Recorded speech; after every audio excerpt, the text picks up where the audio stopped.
Hey, happy Friday, everybody. This is the start to finish weathering process on that Athearn Genesis GP9 I was working on, or you guys saw last week.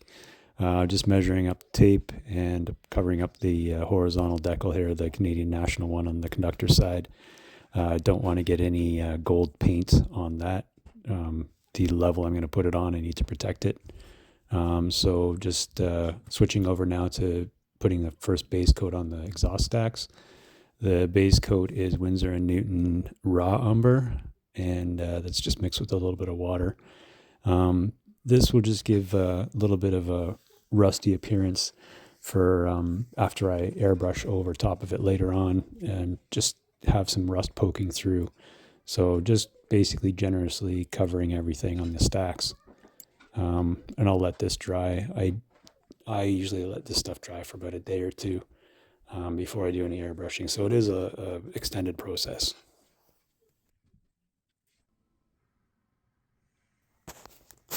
Okay, now I'm going to mix up a little bit of craft paint, the burnt umber and the black, and this is just to do the faces of the wheels. I guess if you're going to do a Grotti engine, you probably need to do the wheels as well. And think if actually they don't come out of the factory looking shiny anyway, they come out looking rusty. So, and then they get the rail brown applied to them, I guess, as they roll on the tracks. So trick here, just do what you can, do what you can see on all eight wheel faces.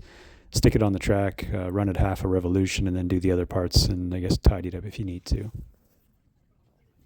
Might go without saying, but before you run this thing again, you probably want to clean it up. What I do is run a tissue with some 100% IPA. I stick it on the track and then I run the wheels over top of it, just cleaning the wheels. Okay, heading down to the paint booth now. First up is a very loose mixture of yellow and buff and lots of X20A. Just a very light coat, and the whole purpose of this coat is just to take the shine off the yellow all around the engine. So front, back, everything, just getting that factory OEM shine off. And so obviously the yellow here is a flat. It's XF, not X. And as you'll see here in a minute, just starting to do the where I applied the tape there. Just there was a little bit of a fade or some running of the paint or bleeding of the paint, so that's what I'm doing now. The reason I put that tape on there is because knew I was going to be pretty heavy on it, and I didn't want to cover up the Canadian National text. So yeah, and just going over things, many light passes, let it dry in between. Don't blob it all on all at once.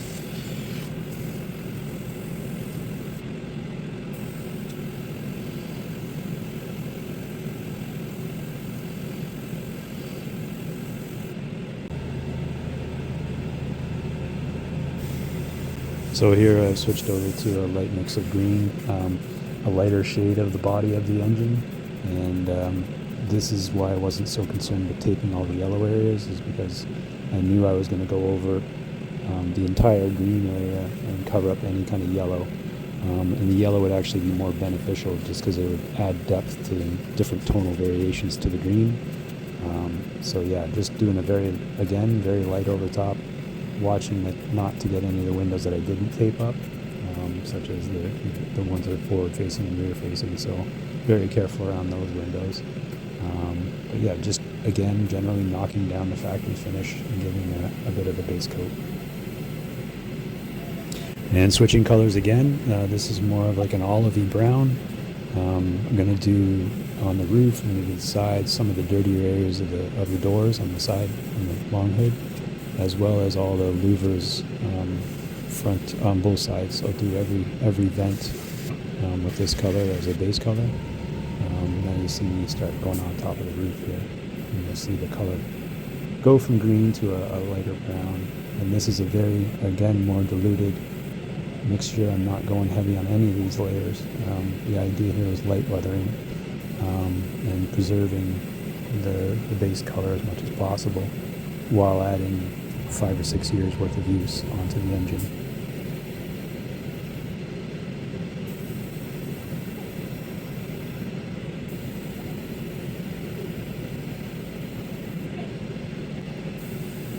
So I'm going a bit heavier on some part of the cab here, right near the sunshades. I did go a bit heavier on both sides.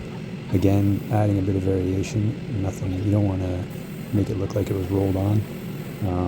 So yeah, some areas you get heavier, some areas lighter, and then this is not the final coat.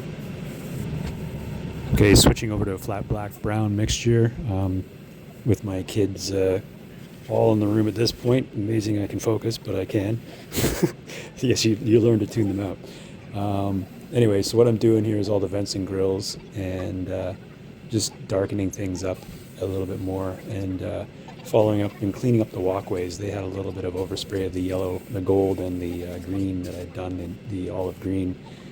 So I'm just chasing that, covering up all that green and running up a little bit of dust off that would collect at the bottom of the doors on the long hood.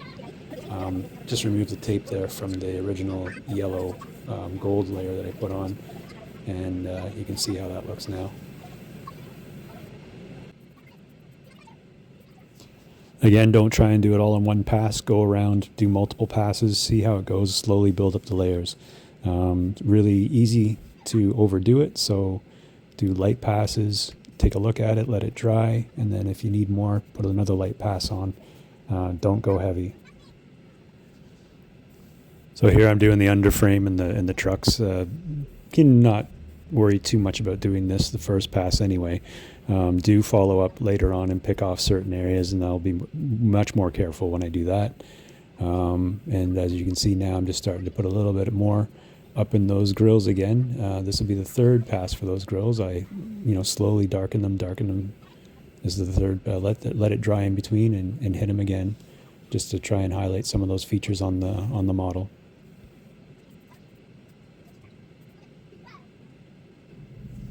Okay, just getting a little bit on the sides here, and then I'm going to move up onto the roof and start getting a bit of color on there. As I spray this, I start at the stacks and spray forward and spray backward toward the rear, just to spread out the spray and concentrate it around the stacks themselves. Just putting a little bit more on the undercarriage here. And this is where I really tidy up the line on the walkway here on the bottom of the doors there, the sill. So that'll be nicely blended in. Okay, now I've got even darker. I'll just note that in between paint changes, I just flush with 100% IPA. I don't clean the brush completely. I just give a couple squirts and then just let it run through. So this one is an even darker mixture than the last one I had. The last one had some brownish tones. This one's pretty much rubber black and then possibly a little bit of semi-gloss black as well mixed in here. So this is where things are really going to darken up.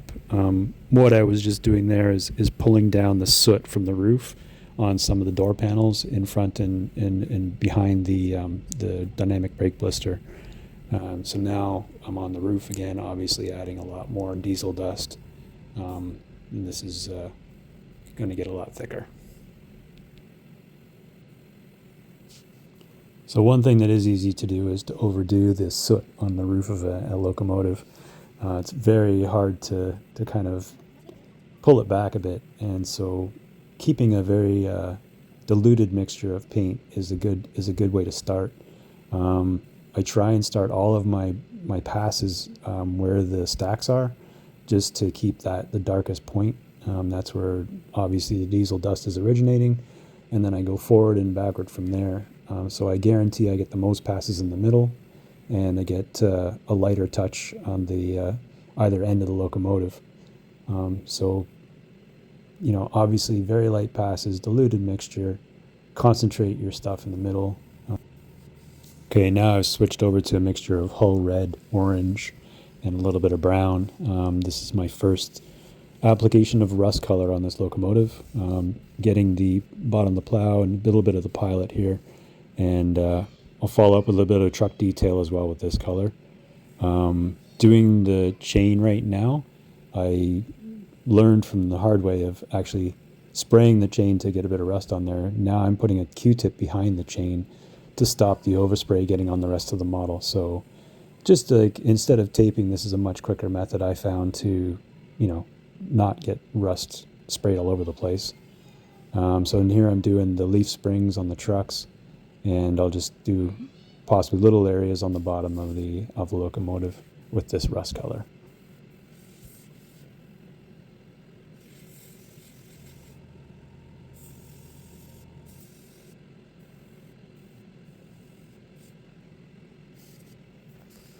So now I'm just going around doing a second pass of all the rust. Difference from this pass, from the previous pass, is I actually do head up onto the cab roof this time, and I put a little bit of, just a little bit of warmth on there, just a hint of rust.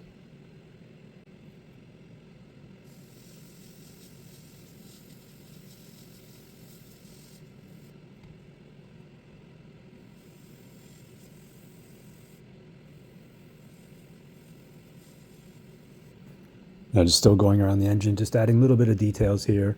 Putting a little bit of rust underneath the front headlight there, and you can see I'm doing that now. And just going around the locomotive, adding a bit of warmth to some areas. Battery boxes also got done, just very gently, not corroded to hell, but just giving it a bit of character.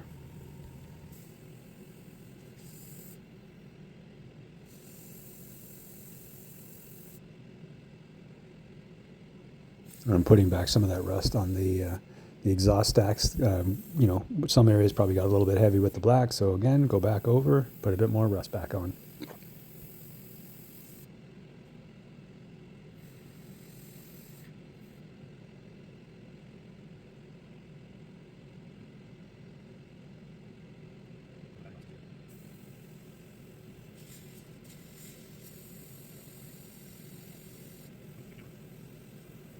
So I've just darkened up the light rust and added a bit more brown to it. Going over some of those areas I hit before. This is the battery boxes, just adding a bit more darker rust to them. Very, very little. And just hitting some of the areas that I see in the photographs. I think on the other side there I get one of the vents at the back, just coming underneath the bottom there, it's starting to rust a bit. And this will be the final bit of airbrushing I do, and then I switch over to paint again with the brush.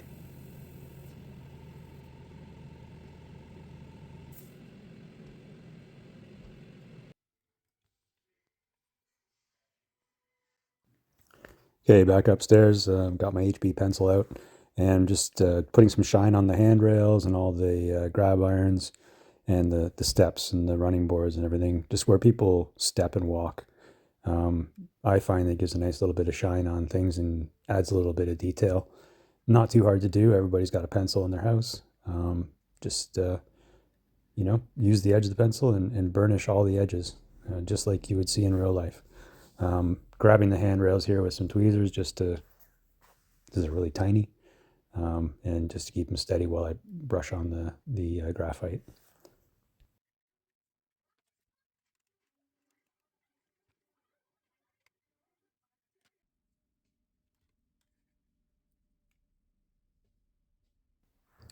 I like to pick off as many details as I can. Here I switched over to some silver acrylics, and I'm just picking off the door handles on the conductor side door there, the rear door.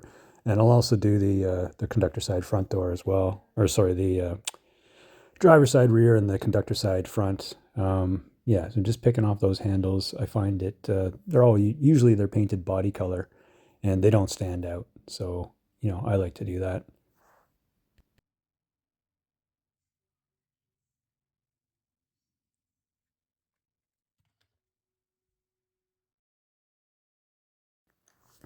Okay, back to the oils here. This is the lamp black. This one is going to be to get the diesel spillage on the fuel tank, both sides. So I'm just applying that now. This is nice because it actually looks a bit wet and it adds a bit of depth to the tone. Again, I did color the fuel tank with the black there, the flat black, so this stands out nicely. Also picking off one of the bearings on the trucks here, showing up as bearing grease.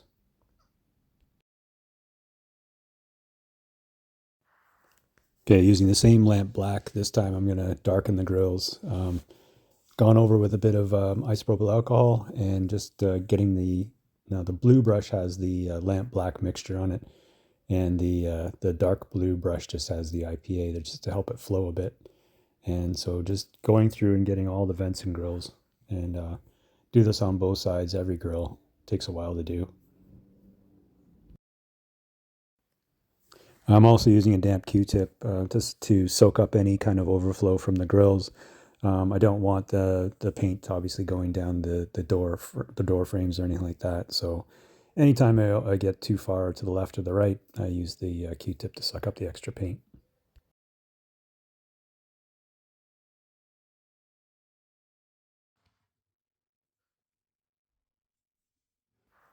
Okay, using the same lamp black mixture heavily diluted with water, I'm going and doing all of the latches for the doors. I pick off pretty much every latch, every recess in the long hood and the short hood, front and rear. You'll see them when you look at the model. There's probably about 45 to 50 of them all over the place, and I find just picking these things off really makes the model pop. And this is just part of the panel lining that I do.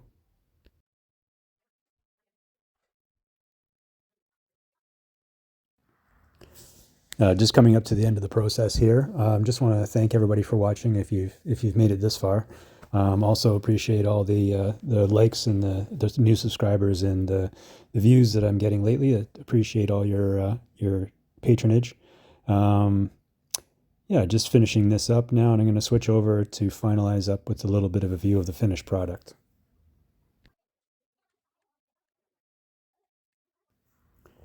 And if anyone is interested, yeah, I've got another one coming in to do, and after that, I'm doing my own stuff. So if anybody would like anything done, please let me know.